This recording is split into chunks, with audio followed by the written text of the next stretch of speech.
নমস্কার, আশা করছি সকলেই ভালো আছেন। ছোটবেলায় প্রতি সপ্তাহে বৃহস্পতিবার এবং শুক্রবার বিকেলবেলা বাংলাদেশ টেলিভিশনে সিনেমা দেখার জন্য সবাই মিলে বসে যেতাম। গতকাল শুক্রবার থাকায় এবং হাতে তেমন কোনো কাজ না থাকার কারণে ফিরে গিয়েছিলাম সেই ছোট্টবেলায়। সুন্দর একটি সিনেমা দেখেছিলাম, সেই সিনেমার সংক্ষিপ্ত কাহিনী আজকে আপনাদের সামনে তুলে ধরব। চলুন শুরু করা যাক। আজকে যে সিনেমাটি নিয়ে কথা বলবো তার নাম হচ্ছে গার্গী। গার্গী নাট্য চলচ্চিত্রটিরই একটি চরিত্র। গার্গী একজন সংগ্রামী স্কুল শিক্ষিকা। তার বাবা ব্রহ্মানন্দম, যিনি একটি অ্যাপার্টমেন্টে নিরাপত্তা প্রহরী হিসাবে কাজ করেন।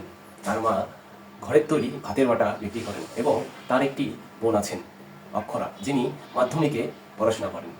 তাদের সুন্দর গোছালো জীবন হঠাৎ করেই বিশৃঙ্খল হয়ে ওঠে যখন ব্রহ্মানন্দন সহ 4 জনের বিরুদ্ধে একটি শিশুকে ধর্ষণ অর্থাৎ গ্যাংরেপের অভিযোগ ওঠে।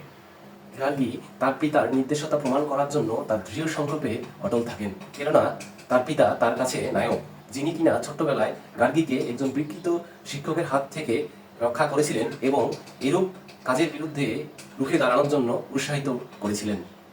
গার্গীর পিতা ব্রহ্মানন্দমকে গ্রেপ্তার করে বিজ্ঞ আদালতে প্রেরণ করা হয়। মামলাটি খুবই সংবেদনশীল এবং টিভি নিউজে চলে আসার কারণে বিক্ষুব্ধ জনতা গার্গীর পিতা ব্রহ্মানন্দের বিচারের দাবিতে আদালত চত্বরে বিক্ষোভ করতে থাকেন। জনসাধারণের ঘৃণার মুখে, আইনজীবী সমিতির নোটিশের অর্থাৎ বাধার মুখে গার্গীর পারিবারিক আত্মীয় ভানুপ্রকাশ, যিনি কিনা একজন সফল আইনজীবী, তিনিও ব্রহ্মানন্দনের পক্ষে বিজ্ঞ আদালতে আইনি লড়াই করতে অসম্মতি জ্ঞাপন করেন। এমত অবস্থায় গার্গী নিরুপায় হয়ে বিভিন্ন জায়গায় ঘোরাঘুরি করেন। পরবর্তীতে একজন নতুন আইনজীবী ইন্দ্রাস কালিয়া পেরুমল, যিনি ব্রহ্মানন্দনের পক্ষে বিজ্ঞ আদালতে আইনি লড়াই করার জন্য সম্মত হন, কেননা তিনি নতুন আইনজীবী হওয়ায় তার খ্যাতি হারানোর কোনো ভয় ছিল না। বিজ্ঞ আদালতে মামলার শুনানি চলাকালীন তদন্তকারী কর্মকর্তাকে জিজ্ঞাসাবাদের সময় ইন্দ্রাস আবিষ্কার করেন যে ভিকটিমকে ভুলভাবে উচ্চমাত্রার বারবোটিস খাওয়ানো হয়েছিল, যার কারণে ভিকটিম যে সাক্ষ্য দিয়েছিলেন অর্থাৎ যে প্রক্রিয়ায় ব্রহ্মানন্দমকে দোষী সাব্যস্ত করা হয়েছিল তা গ্রহণযোগ্য নয়।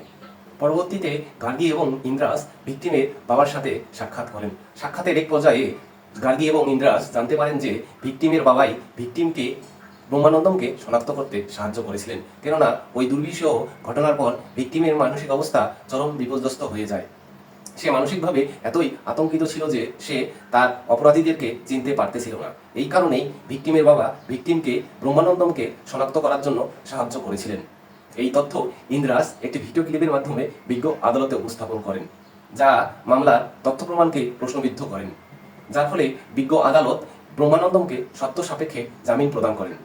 যখন তার পিতার একজন সহকর্মী, যিনি কিনা পূর্বে বলেছিলেন ওই দুর্ভাগ্যজনক ঘটনার সময় তিনি বাড়িতে ছিলেন, তখন অসাবধানতাবশত তিনি প্রকাশ করেন যে তিনি প্রথম ভিকটিমকে রক্তাক্ত অবস্থায় সিঁড়িতে পড়ে থাকতে দেখেছিলেন এবং তিনি ঘটনার পরিপ্রেক্ষিতে এতটাই হতবিম্বল হয়ে যায় যে কী করবে বুঝে উঠতে পারেনি।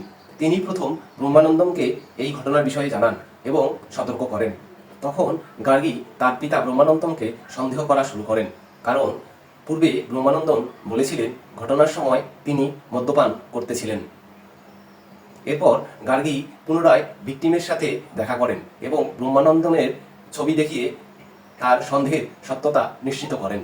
সিনেমার শেষ দৃশ্যে দেখা যায় যখন ভিকটিম ব্রহ্মানন্দমকে পঞ্চম অপরাধী হিসাবে শনাক্ত করেন, তখন এটি প্রকাশ পায় এবং ব্রহ্মানন্দমকে পুনরায় গ্রেপ্তার করা হয় এবং দোষী সাব্যস্ত করা হয়। ঘটনার ভয়াবহতা কাটিয়ে নেওয়ার জন্য গার্গী বাইরে বসে কিছুক্ষণ সময় নেয়। সিনেমাটিতে গার্গী চরিত্রে অভিনয় করেছেন সাই পল্লবী। সাই পল্লবী গার্গী চরিত্রটিকে জীবন্ত করে তুলেছেন। আবেগ, দৃঢ়তা ও মানবিকতা এই তিনটি নিখুঁতভাবে ফুটিয়ে তুলেছেন। সিনেমাটিতে সংবেদনশীলভাবে উপস্থাপিত হয়েছে সামাজিক ট্যাবু ও আইনি জটিলতাগুলো সুন্দরভাবে ফুটিয়ে উঠেছে এবং শিশু নির্যাতন ও ন্যায় বিচারের মতো গুরুত্বপূর্ণ বিষয়গুলো নিয়ে খুব সাহসীভাবে আলোচনা করা হয়েছে। পরিশেষে বলবো, গার্গী একটি শক্তিশালী আবেগঘন চিন্তা উদ্দীপক চলচ্চিত্র, যা শুধু বিনোদনেই দেয় না, বরং সমাজের গভীর সমস্যাগুলো আলোকপাত করে। সাই পল্লবীর অসামান্য অভিনয়, গল্পের গভীরতা এটিকে একটি দুর্দান্ত চলচ্চিত্রের রূপ দিয়েছে। আপনি যদি সামাজিক ইস্যুভিত্তিক নাট্য চলচ্চিত্র পছন্দ করেন, তাহলে এটি আপনার জন্য একটি দুর্দান্ত পছন্দ হতে পারে। ধন্যবাদ সকলকে।